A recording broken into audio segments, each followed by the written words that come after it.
भाषा के परिवर्तन के कारणों को दो भागों में विभाजित किया है। जो आंतरिक कारण जिस पर हमने विचार चिंतन किया है। अब दूसरा जो कारण है, भेद है, जिसे बाह्य कारण माना जाता है। मतलब भाषा के बाहर के कारण जो होते हैं उसे लेकर बात आई है। जो भाषा के बाहर को कारण जो है, जो प्रभावित करते हैं, उसे बाह्य कारण कहा जाता है। भाषा वैज्ञानिकों ने उसी के अंतर्गत भौगोलिक, ऐतिहासिक, सामाजिक, वैयक्तिक, राजनीतिक, धार्मिक ऐसे कई कारणों को जोड़ दिया है। तो देखिए संक्षिप्त में उस पर बात करेंगे। जैसे भौगोलिक, भूगोल है। भूगोल का अर्थ भौगोलिक रचना, आबो हवा, जमीन या पहाड़, जंगल, रेगिस्तान आदि का संबंध होता है। जैसी भौगोलिक परिस्थितियाँ होती है उसी रूप में व्यक्ति या समाज विकसित होता है। तो उसी के रूप में भौगोलिक परिस्थिति का प्रत्यक्ष या अप्रत्यक्ष रूप में भी भाषा परिवर्तन में योगदान रहता है। और इसलिए कहते हैं कि बाह्य संपर्क के कारण भाषा सभी क्षेत्रों से, भाषाओं से प्रभावित होती है।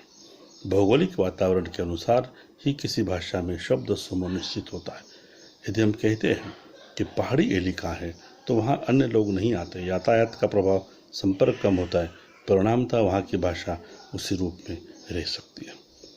सामूहिकता की दृष्टि से कहते हैं रेगिस्तान में जो हम बात करेंगे वहाँ ऊंट शब्द का प्रयोग है, अधिक है, परिचित होते हैं। तो उष्ट्र शब्द है ऊंट के लिए, मगर उसी का प्रयोग ऊंट बन जाता है।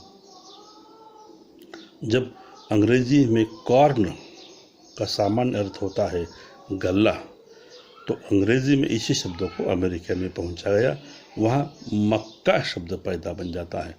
तो पहाड़ी भाग आवागमन के कारण या अन्य कई कारण परिवर्तित होता है। भौगोलिकता के कारण भाषा समृद्ध होती है जहाँ मैदानी नदियों का प्रदेश है। तो भाषा भौगोलिकता के कारण परिवर्तित होने वाली एक व्यवस्था है। अब दूसरा कारण माना जाता है कि ऐतिहासिकता का, इतिहास का प्रभाव समाज पर होता है। राज्य रजवाड़े का आना जाना, युद्ध का प्रभाव। भारत पर अंग्रेजों ने राज किया तो अंग्रेजी शब्द हमारे भारतीय भाषाओं में अधिकतम जो 3000 से अधिक शब्द आए। ये राजनीतिक प्रभाव है। और कहते हैं फारसी है, उर्दू है, रूसी शब्द है, चाइना शब्द है, पुर्तगाली शब्द है। ये सभी राजनीतिक ऐतिहासिकता को स्पष्ट करते हैं। क्योंकि जब मध्ययुगीन कालखंड में देखते हैं कि मुसलमानों का भारत पर आक्रमण होना, परिणामतः मुस्लिम शब्दों का शब्द समूह का आना, अरबी, फारसी, तुर्की लगभग 6000 से अधिक शब्द हमारे भारतीय भाषाओं में समाविष्ट है। जैसे मकान से मकाना शब्द बना, कागज से कागजात बना। जब आर्य भारत में आए और उस वक्त द्रविड़ और मुंडा लोगों का संपर्क हुआ तो ध्वनि, रचना, शब्द समूह, वाक्य गठन के क्षेत्र में भी एक और संस्कृत तो दूसरी ओर विकसित भाषाएं प्रभावित हो गई। और इसलिए द्रविड़ भाषा और मुंडा भाषाएं भी परिवर्तित होती दिखाई देती है। इसलिए भाषा के विकास में इतिहास का बड़ा योगदान होता है। अब तीसरी जो प्रभाव मानते हैं, सांस्कृतिक प्रभाव। संस्कृति है, जब दो भाषिक लोग एक साथ बैठते हैं तो सांस्कृतिक संबंध की चर्चा होती है। इसलिए सांस्कृति शब्द, सांस्कृतिकता के कारण भी भाषा में परिवर्तन होता है, जिससे भाषा शब्द समूह परिवर्तित होता है। समय समय पर भारत पर अरबी, चीनी, जापानी, ईरानी जैसे संस्कृतियों का संबंध रहा और परिणामतः हिंदू भारतीय संस्कृति भी उससे प्रभावित रह रही है। इंडोनेशिया, मलेशिया जैसे देशों से संस्कृत के अनेक शब्द आज तद्भव शब्द के रूप में हमारे भारतीय साहित्य में रहे। सांस्कृतिक प्रभाव के कारण भी हम कहते हैं कि स्वयं भाषा भाषी लोग अपनी संस्कृति, अपनी सभ्यता, विचारधाराएं एक दूसरे को देते हैं, परिवर्तित कर लेते हैं या उसका स्वीकार करते हैं। खान पान है, खेल कूद है, पहराव है, शिक्षा है, स्वास्थ्य आदि अनेक क्षेत्रों में अनेक तरह के शब्द आए और उसी का हमने स्वीकार किया। कुछ शब्द परिवर्तित हो गए, उसी को भी हमने स्वीकार। टॉयलेट का वॉशरूम शब्द बनना इसी का परिणाम है। आगे चलकर जैसे सामाजिक ऐतिहासिक होता है उसी रूप में इत्यादि साहित्यिक प्रभाव भी बन जाता है। भाषा परिवर्तन में किसी एक विशिष्ट व्यक्ति के व्यक्तित्व का असर दिखाई देता है। इसलिए प्रगतिवादियाँ कहते हैं कि कारणों में से साहित्यिक भाषा समूह भी संस्कृत निष्ठ बन जाता है। जब प्रगतिवादी आंदोलन हिंदी में रहा तो हिंदी में कई शब्दों में परिवर्तन किया गया, दैनिक जीवन को भी संपन्न किया गया। 1940 के बाद अभिव्यक्ति के क्षेत्र में, काव्य के क्षेत्र में जो नई धारा आई है, प्रयोगवाद है, साठोत्तरी काल के बाद नई प्रगतिवाद धारा है, या उपन्यास के क्षेत्र में प्रेमचंद का हो, जयशंकर प्रसाद का हो, नाटक के क्षेत्र में योगदान हो, उसी रूप में ये काव्य साहित्य प्रभावित होता है। जैसे जापानी काव्य का हाइकू नाम का प्रभाव हमारे भारतीय साहित्य में रहा, भारतीय साहित्य हाइकू से प्रभावित होकर उसी का निर्माण करने लगा है। ये साहित्यिक प्रभाव भी है। जैसे गज़ल के रूप में भी कहते हैं, तो इसी रूप में आई हुई व्यवस्था है। तो निश्चित रूप में साहित्यिक व्यक्ति, साहित्यिक कृति, साहित्यिक परंपरा के कारण भी भाषा विकसित होती है। आगे चलकर कहते हैं कि सामाजिक प्रभाव के रूप में जब समाज में परिवर्तन होता है, कई समाज व्यवस्था नष्ट होती है, कई नए समाज बनते हैं, परिणामतः उस समाज के द्वारा जो शब्द, संज्ञा, सर्वनाम, विशेषण का प्रयोग होता था उसमें भी परिवर्तन होता है।